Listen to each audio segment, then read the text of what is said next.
Alrighty, so there's a couple different ways you can remove a blanket from a horse. I mean, it sounds like a pretty obvious thing to do, but there's a couple little tricks that I think you should know when you're unblanketing and blanketing. So, first of all, I like to do leg straps and belly straps before I undo chest straps. The reason for that being is if you undo the front first and the horse walks off, like if you're in a stall or an aisleway, the blanket can go sliding back down their body and it's still fastened. And it gets up in their groin and that can be kind of a disaster. You could picture that, the horse with something wrapped around its private areas and stepping on it. And you could just see there could be kind of a mess happening. So when you take your blankets off, undo your belly straps,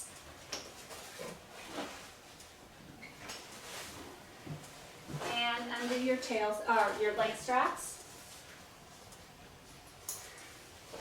Okay, and they should fall freely. Now you can remove the blanket one of two ways. You can unbuckle the front, which we have a lot of tall horses at this barn, and unbuckling the front is sort of the easiest way for some of these bigger horses, or if it's in the middle of winter and the blankets are quite heavy, or if they're quite saturated from rain or snow. Another way to do it is if you have horses that aren't very tall or horses that stand pretty well, aren't head shy, you can take your blanket, fold it up over their back, and slide it over their head. Then if you need to hang it up to dry, you can hang it up by the blanket straps. Because this one, for example, does not have a ring to hold it up, to hang it up with.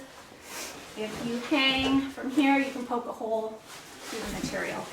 So hanging them up to dry, if they stay buckled, have a high enough hook, the water will run off. All right, now we're going to put a blanket back on. This blanket, when I pulled it off of the stall, it was nicely folded. I open it up and I see that the buckles were done. So obviously this horse allowed me, or allowed somebody, to pull the blanket off over their head. I like to gather it up in one hand and stand off to the side. And sometimes they're moving targets. And then gently try to pull it up over their head and neck. And then I have one hand here to hold the horse. This hand's holding the blanket so it doesn't get stepped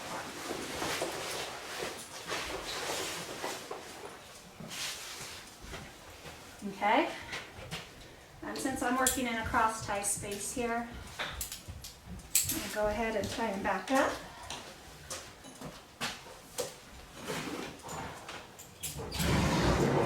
Now I want to make sure the blanket straps aren't stuck up underneath. This one was stuck underneath. And that the blanket is centered. Now blankets today come with a variety of different closing mechanisms. This one has a pretty standard crisscross belly straps.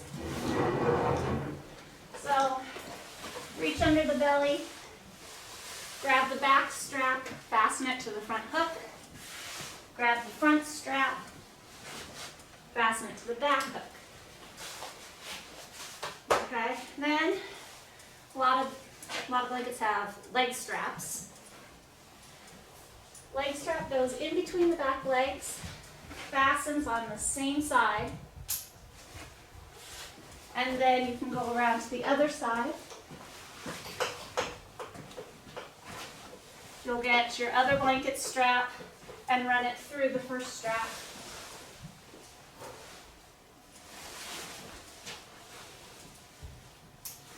And fasten it in the back. That way, if the blanket shifts a little bit, the crossing straps kind of hold it and keeps it from sliding all the way down off one side of the horse.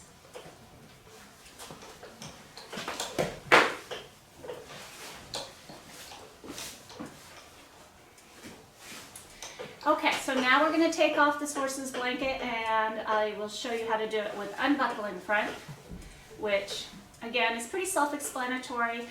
But like I said before, you want to undo your leg straps and belly straps before you undo the front. So front belly strap, back belly strap, leg strap. And now, instead of pulling over the head, I'm going to unbuckle the front.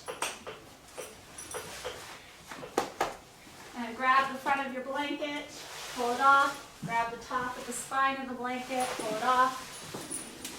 And what I like about doing it this way is it makes it a lot easier to fold.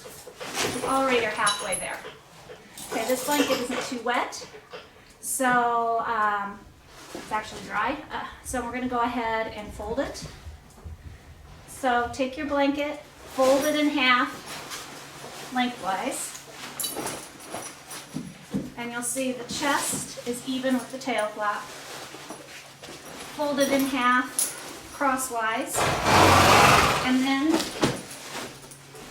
fold it in half lengthwise again. And then when you go to put this on the stall door, it'll hang nice. You don't see any buckles. You'll just have a nice flat surface, and it'll make the barn look really tidy when you're done. And that's all for this video. Thanks for watching, and we'll see you again soon.